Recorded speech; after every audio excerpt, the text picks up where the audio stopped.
Hello, everyone. I'm Nathan William, and I'm the CEO of a SaaS venture called ShowPlatform. And we're doing a series of behind-the-scenes videos the week before we're launching our software. We're here in India with our development team in a town called Rajkot, and we're hoping to launch next week. Cross your fingers. I want to tell you a little story before I introduce my guest today. How many of you know that before there was Facebook and before there was MySpace, there was another social network? And this social network beat Facebook and MySpace to the market. And this social network could have been the big juggernaut that Facebook is today. And they had the critical mass. They were trending in this right direction. And all of a sudden they failed. And they lost it. Almost nobody can tell me the name of the largest social network that happened before Facebook and MySpace.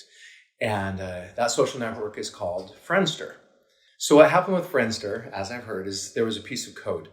And as the social network grew, the connections, the number of available connections that were in the network grew exponentially.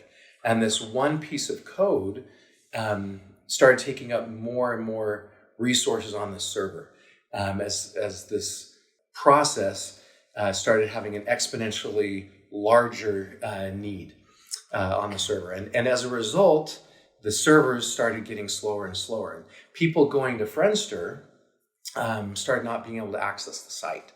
And it took forever for them to access the site. And as a result, they did a mass migration over to MySpace. So Friendster lost out being a mega billion-dollar company because their software was not architected correctly. Some of you know that I'm a serial entrepreneur, and I've built and sold 3 ventures so far, and I'm currently working on my 4th. And behind successful digital entrepreneurs usually have a really good software architect. And so that's who I want to introduce you today. I want to introduce you to Salil Kotaria. Salil is the senior software architect behind ShowPlatform, my new venture. And I want to help you understand why this person is so important, kind of help you understand the role that he has with our company, and why every SaaS venture needs someone like Salil. And maybe even tell you some of the war stories, some of the history between us. So let's start off, Salil. What are some of the most important roles of a software architect for a SaaS company? Yeah. So thing is, the software has to function well, but also it has to scale well. As the product grows and a lot of people come on board, so we have to make sure that it performs fast enough for the users. It can scale and not exponentially require a lot of servers to make it run for more users. So speed, scalability, security. Yeah. You also have standardization issues in the code. You want to talk a little bit about that? Correct.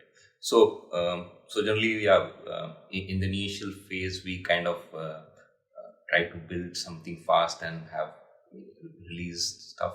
But then it is important to have standardization so that we can keep growing, adding more features to it without spending exponential time to add more stuff.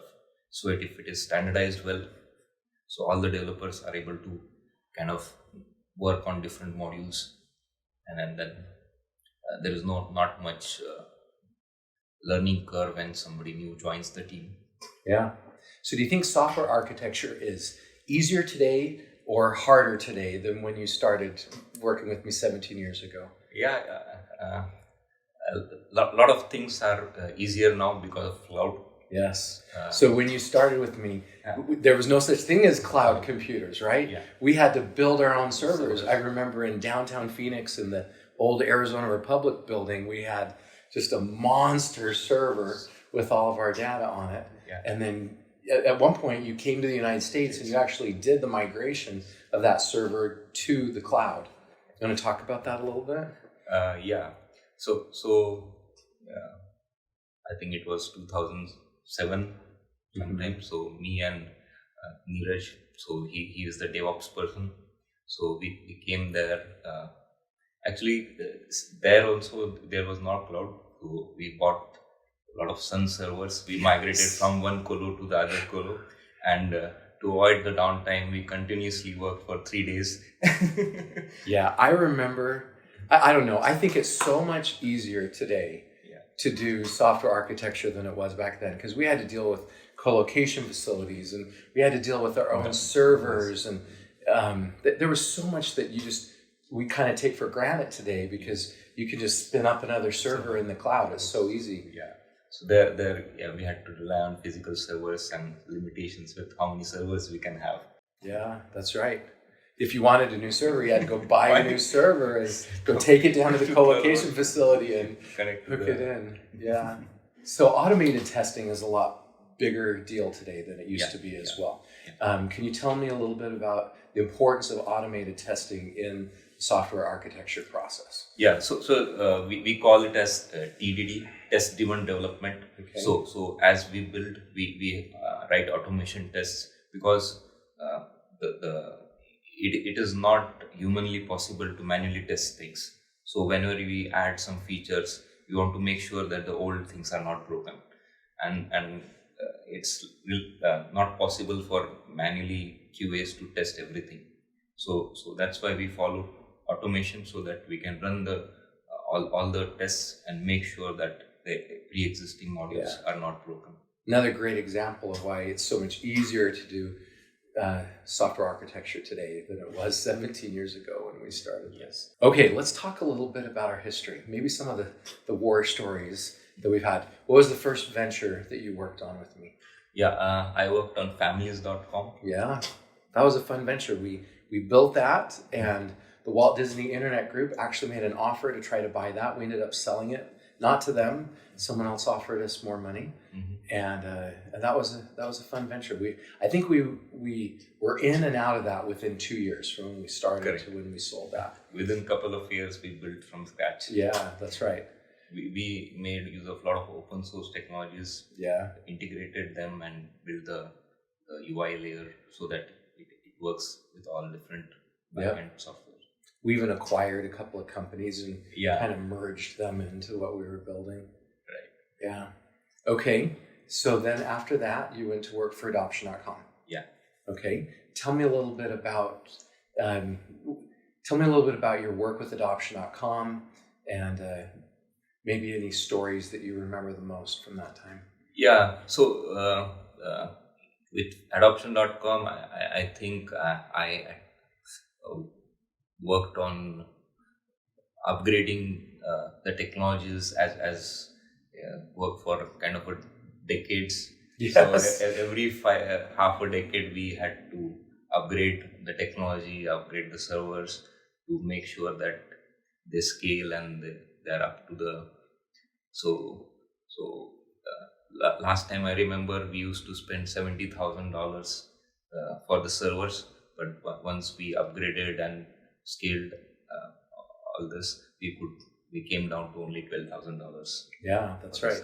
So a great systems architect saved us a lot of money in the servers as you optimize the system to be able to run a lot more efficiently and use a lot fewer resources. Actually can save a lot of money and also make the application perform faster. That's right. There's some data out there that shows just by adding 1 second, just going from like 2 seconds to 3 seconds on the load time on a page, can radically affect how many people stay at that page and don't bounce off of the page. So if you have a high bounce rate and you want to improve your bounce rate, get a great systems architect who can help you optimize the load time of that page.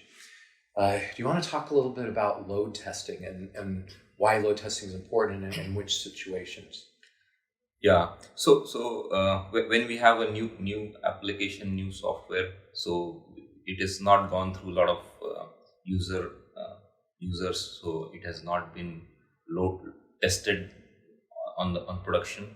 So before we launch it, it would be a good idea to try and emulate and see how can it scale and how much it can support.